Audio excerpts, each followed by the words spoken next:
Can you talk about IEPs and 504s and post-secondary education?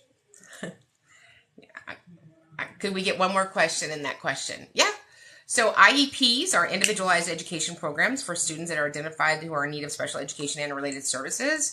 A 504 is a civil rights law.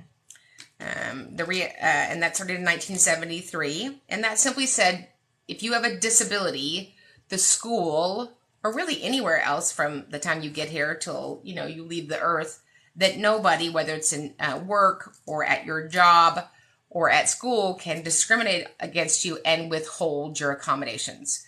So a 504, in my opinion, was never meant to be this great educational product. It's not an educational product. It's a civil rights act. It's my experience that almost every 504 that I see is really good, just good teaching. So for my families, we're looking to see if they're in need of an IEP. The great thing about that is the testing will tease that out. It'll identify or eliminate.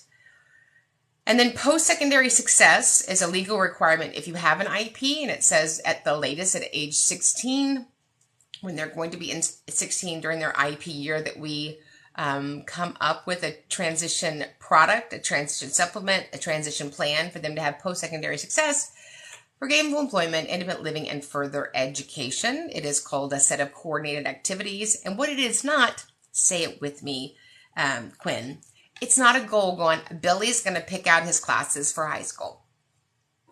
That's not a transition goal. You know what that is? That's a goal to irritate the advocate. Okay? So transition is a set of coordinated activities for him to be post-secondary successful, gainful employment, independent living, and further education.